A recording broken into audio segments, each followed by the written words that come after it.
if we still are live. Bye. See you next time. Not Whoa! that one. We're having We are living it right now, Beth. We are, and we're skipping the intro. We're skipping so hello. We went live, or we thought we did, about 15 minutes ago, and we just got a message saying, are you going live? So maybe we went live on one of our profiles and not on the other. We don't really know. So I think that's a perfect way to start or restart the conversation about being caught in the perfectionism and procrastination cycle. That's so right. maybe we should quickly start over in case that happened. Let's introduce ourselves. Why don't you go first? Yeah, the universe is a riot. I'm Rahti Gorfien. My business is Creative Calling Coaching, and I help creative entrepreneurs with ADHD and other neurodivergent challenges, any psychological condition, basically, that stops them from finishing things. I help them focus, follow through, so they can grab the focus of others, get seen, and make money doing what they love. And perfectionism comes up all the time. It can be actually a deterrent to making basic decisions, because what if the decision isn't right? Yeah. And unfortunately, we had some amazing conversation. We sure did. Where we weren't live, perhaps. But we'll do it again. So you may have missed some good stuff, but we're starting again. So I'm Beth Granger. I'm a trainer, consultant, and speaker, taking people from confused to confident on LinkedIn and knowing what to say during networking and brand building situations, in person, online, on LinkedIn. And if we could recap what we already talked about, we were talking about how we work with people, why people procrastinate a little bit. I come from the content side of it. I don't even remember, honestly, what we talked about. So let's just continue on as if. Well, one thing I talked about was, and I asked you, how do you deal with it? Because in a way, we complement each other. Mm-hmm. You're dealing with people. I mean, I deal with people getting in the marketplace as well, but not so specifically and just on LinkedIn the way you do. And we were talking about how do you get people over the perfectionism hump, because they're experts in what they do, but not in video. In doing LinkedIn Lives to promote what they do with excellence. And you very wisely said, notice this isn't perfect. Hey, we were talking for 15 minutes and we weren't live, apparently. Whatever you do, it's going to be better than this. It's not going to be the mess that this is. And I was saying in my work with creatives, when someone comes to me and says, I want to write a book, I want to start a business, I will ask them, well, how bad do you want it? In other words, do you want it badly enough to do it badly? And the saying that somebody that I've worked with likes to say is, do it ugly first. Do it ugly first. You have no choice. Yeah. The more you do something, the better it gets. And in my opinion, there's no such thing as perfect. No. And I loved you gave an acronym that I liked. Would you share that again? Yes, we can. And I didn't make it up. I heard it from another coach who I respect greatly, Monica Shaw. And maybe she made it up. I don't know if she heard it, but it is Be More. And it's one of those interesting acronyms that it's, I'm going to read what it is. It's not necessarily the first letter of each thing. Be more, BMOR. Do your best, live in the moment, have gratitude for the opportunity, release attachment to the results, and be in the process. That's the recipe. Yeah. For busting perfectionism right there. I love it. And I was telling a story about, I used to hold these events, and I may again, but called LinkedIn Local, which were in-person events to meet the people behind the profiles. And we would network, and sometimes I would have content, and I had a panel discussion on getting over the fear of doing video, because a lot of people are more comfortable perhaps writing, and especially live video. What we're doing, there are people who definitely would not do this. And people seem to have the same fears or concerns about it. They'll get up in front of an audience and speak really comfortably, or they'll run a company, right? I work with a lot of CEOs and leaders, and but when it comes to video, something I've observed is when you're live, you're doing what you do, you have your expertise, the event is done. When it's video, you can watch it over and over and over and stress about something like your hair being in your face or something like that. So I think that may be part of it when it comes to video specifically. Yeah, the ubiquitousness of it, that it's always going to be there and it's going to go everywhere. You have no control over it. It's out there in the ether. You can't, it's hard to take it back. And one thing you said gets people over the hump is to have a little hand holding. Like, for instance, this is my first LinkedIn Live. I don't know why I've never done a LinkedIn Live yet, but I wouldn't be surprised if there was a little nascent perfectionism going on, because to me, LinkedIn is the grown-ups table. It's not Facebook where everybody's messing around. This is business. And so by doing it with you as your guest, I am I'm able to jump in. I feel safe, like having a little life preserver. So that's a great way. Don't try to do it alone. I think that was a really valid suggestion. Yeah. And it's fun for me because I get to be like a personal trainer at the gym, but for people's LinkedIn or other behavior.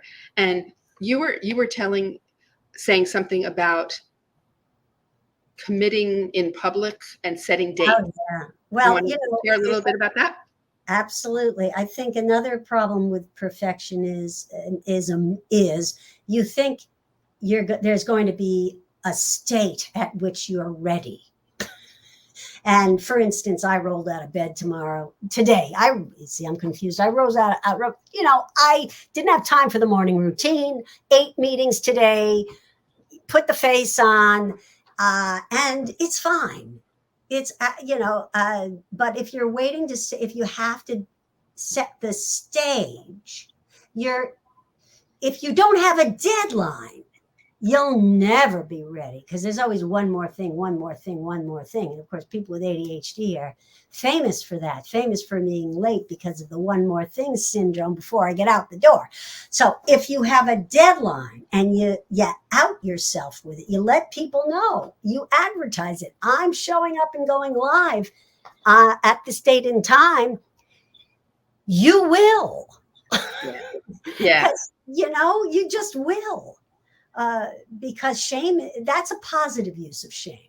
I'm not big on shame, but we do things sometimes to avoid certain kinds of pain, like avoid embarrassment, and use it to your advantage. Set a deadline. I love it. And everything that happens makes for a good story. Absolutely. So, and I think also the idea of repetition. So the first time you do something, you're going to be uncomfortable with it.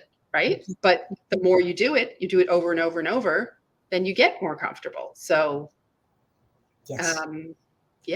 Do it ugly first. Let the live broadcast not go live, and have somebody thank you, Tariq, for letting us know that it wasn't, because we would have talked for an hour and not known. Going on and on. Oh my God. So, another thing that you mentioned there, it reminds me of something also. I think one of the reasons people get into a perfectionistic head, and this is something I experienced as a young theater artist. Every time I did something, I felt like it had to be it. It had to be the big break. It had to create a seismic shift. Meanwhile, I've learned as a coach, I can work with a writer and they can have 3 novels that don't sell, and then the 4th one does. And it's not like they wasted their time with the first 3 novels. They were honing their craft, and it took a while for the marketplace, the editor, them to work with an agent to find the synergy where the universe was ready for them to be published, right? And if they had quit because they didn't get their first novel published, what a mistake that would be. What a mistake that would have been. And it can be very hard, I think, in any field. Oh, yeah. A launch is a lot of work. I mean, if you're a business person and you're doing a launch Of And anything, any new anything. product, new offering, the business itself. If you put too much pressure on it and thinking this has to be it, you know, it doesn't mean you don't do your due diligence and, you know, look professional and all that. But I think thinking it has to have a certain result is deadly. Yeah. Yeah. And I like to look at things as experiments. In other words, that's part of what I love about having my own business, actually, is I don't have to ask anybody. If we're having this conversation today and it sparks an idea, I can put it out into the world tomorrow and see what happens. Yes. Yes, absolutely. The marketplace will tell you Absolutely. what it wants. And, you know, it's just such an interesting moment, I think, too. Because what do you think about, so yeah. this will be an interesting thing. Okay. I've noticed some of these same people that are, right, they have such expertise and brilliance in their area. Mm. But when it comes to developing, in this case, content, they get so nervous about it that they feel like they have to go to ChatGPT. And meanwhile, they're wonderful writers. They're wonderful speakers, could just get on video and say what they have to say. And they feel like they need this crutch of a tool that isn't even as good as they are. Have you noticed that at all with your clients? Yeah, I mean, I think GPT can be very useful, especially with something that you're not doing it not just because you're a perfectionist, but because it's boring.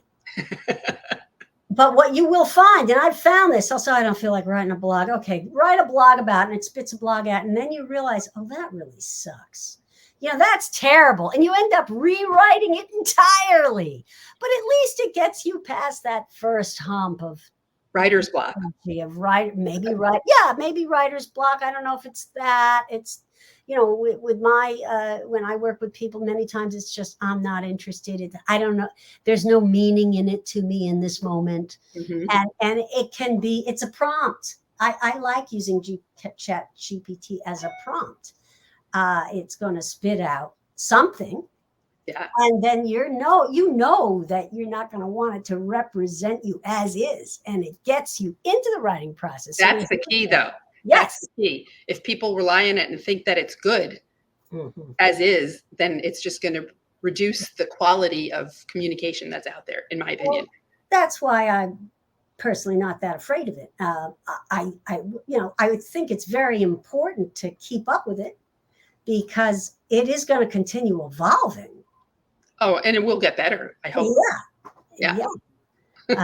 Absolutely. One thing that I noticed lately is there is this another colleague of mine I was just talking to called it this sophomore slump going on.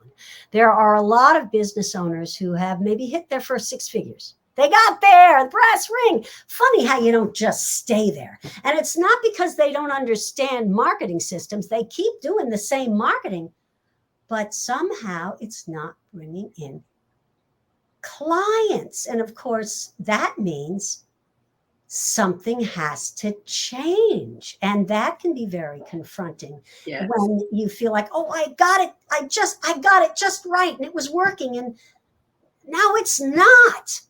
What you have to figure out, where'd your audience go? Or did your audience change? Or did you change? What is it? Or is it a gorgeous day and people are at the beach? Right. Yeah. That's right. And it's very, I think, the thing you said about just try something, just keep experimenting. Yeah. It really is an antidote to that. You just got to keep throwing the stuff against the wall. Do you think that there's sometimes, so I have this theory and it may not be correct, but it seems to be, there are times where for myself, I'll feel like I'm procrastinating and it's not like I'm doing nothing, but I'll do something less important. And it's almost as if behind the scenes, my brain is working on that other thing and I'm not even aware of it. I think I've learned to trust that. Yeah. I recommend trusting that. sometimes you do need to gestate, and your mind is unconsciously doing the work. And so there are times when you can't push it, right? But it's tricky. It is. And just a quick note to anybody, if you're watching us live and you have a question or a comment about this topic, we'd love to hear it. If you're watching on replay, just say replay and put your comment. Yeah. That's the interesting thing about LinkedIn Lives, is that it's wonderful when people join you live, but some people are doing something else and they can't, and they can watch the replay. And we can even, if we feel like it, if we don't procrastinate, we can take the video of this and chop it up and do things with it. So it puts it out into the world. Yes. And it's another example of the way the mind can create this fake scenario of perfection by deciding the lack of audience live is an indictment somehow, that it's you did something wrong. I mean, think about, and this is true in terms of business, we are all pulled in so many directions. All the time. Think about the number of emails you get, the number of outreaches you get on your phone or through a million social media platforms and other tools. It's, and you can't, especially sole proprietors, so authors, speakers, creative people, a lot of people who they are every role in their business. A very wise person once said to me, you can do anything, but you can't do everything. Thank you. And you can do anything, but what I like to say is you can't do everything first. You know. That's why I have a list. That's right. You can't do everything first. And I have a free gift that I give called the runway method of decision making. It's the central motif, the image, the metaphor is of a runway and planes lined up. I love it. They can't all launch at once. They can't. I mean, the first one may not have to get to its destination before the next one launches, but it's got to be launched well. And if you're doing everything in your business, you're definitely doing something wrong. I mean, I think love that visual, by the way, the runway idea. Can't say I made it up. It's funny, great minds think alike, because I thought I made it up, but it turns out it's been around. And, it makes sense. And a lot of the people I work with have issues with what's called the executive function part of the brain. And that's control tower.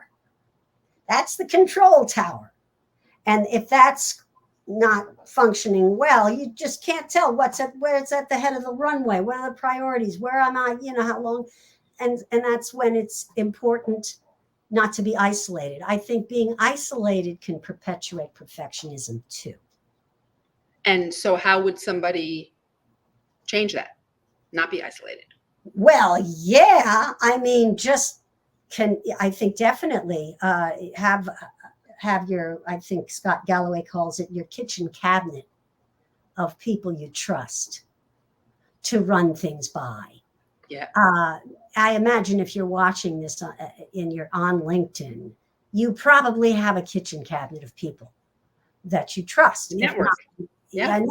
And if not, you need to get one, develop one, work with a coach, because we all say this because it's true. Isolation is the enemy of success, and it's the breeding ground of perfectionism and also, it's so much easier to have an idea for somebody else than for yourself. You're too emotionally attached to your own business. So if you're part of a mastermind or a networking group or a trade association, whatever it might be, just a group of people that talks regularly. That's right. Yeah. You can help each other, because sometimes it's hard to see your own world clearly.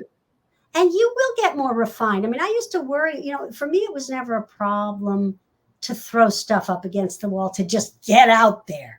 I was always for summer. And sometimes I know I probably look really amateurish, really bad, but in a way I'm grateful I have that personality, because I know over time I've gotten seasons, I've gotten smoother, more mature in what I'm doing. My message has gotten clearer. But it is, if you tend to be someone who likes to do things very systematically, it's a challenge to find that balance. Some people say take an improv class. That's why not? That'll get you past perfectionism. I love it. So maybe are there a couple of tips that we can each share to help people who may be watching live or maybe watching on replay to help get out of that cycle? Absolutely. Do you want to start? Okay. So especially when it comes to content, think about are you more comfortable communicating in writing or when speaking?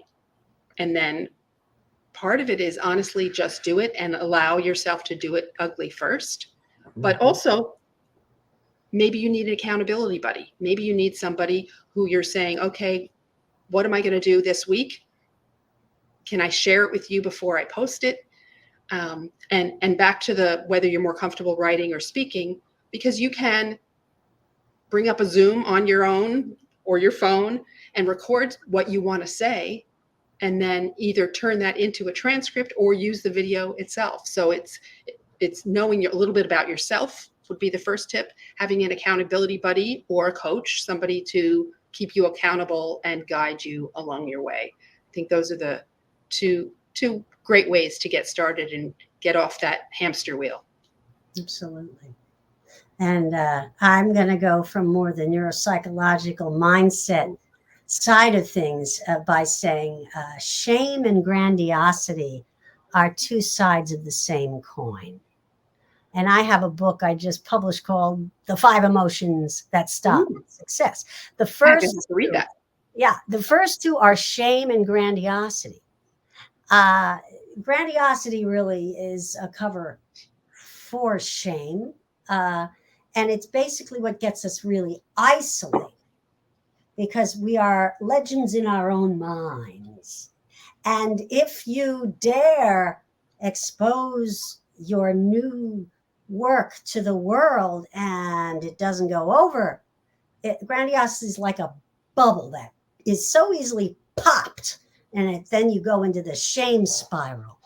The antidote to grandiosity is humility. So humility is not, of course, as Lewis Carroll said, humility is not thinking less of yourself. It's thinking about yourself less. I love that. The way to get past perfectionism, which is, I think, a product of grandiosity and the fear of shame, is to connect to your why strongly enough that you don't matter. Know that whatever it is you're trying to do or present is solving a problem, and that's bigger than you. I love that. And I say the exact same thing about people who are fearful of networking, especially in person. If you're going in thinking only about yourself and your needs, then you won't know what to say. It's going to be uncomfortable. But if you're going in thinking about who are the people that I can help in this room? Do I have people in my network that would like to meet them? So if you're not thinking about your needs, if you're thinking about the needs of your network or the needs of the people in the room, then you're not going to have a problem. Right. It's a relief too. Yeah. What a relief to put that self-consciousness down and pay attention to something more interesting, which is usually outside of yourself. I love it. I love it. Well, this has been so much fun, including the part that wasn't live. It was so Sorry perfect. about that, folks. That was perfect. Perfect. That was perfect. we couldn't have planned it better. No, we couldn't have. And if anybody's watching this after the fact, if you have any thoughts or questions, feel free to reach out to both of us. And you mentioned you have some kind of document or the airplane thing. Yes. How can people get that if they want it? Sure. Well, you go to my linktree/Coach Rahti. You'll find all things Coach Rahti there. And one of the things is my 3 keys to decision making download, and it takes you step by step through breaking down the different aspects of making a decision. It's just That's all a decision is. And I see my friend Ellen. Ellen, yes, it was recorded, but we had our own perfect example of things happening in life, and we were talking for about 15 minutes and realized that we weren't live, but then we went live and had this really interesting conversation. And Yes, perfect. you may have missed so Ellen is a networking expert, and we were just talking about going into something thinking about the other people or the things outside of yourself. And I mentioned in the networking situation, going into a room thinking about your network and how you can help them and how you can help the people in the room instead of thinking about yourself. Anyway, so this has been so much fun.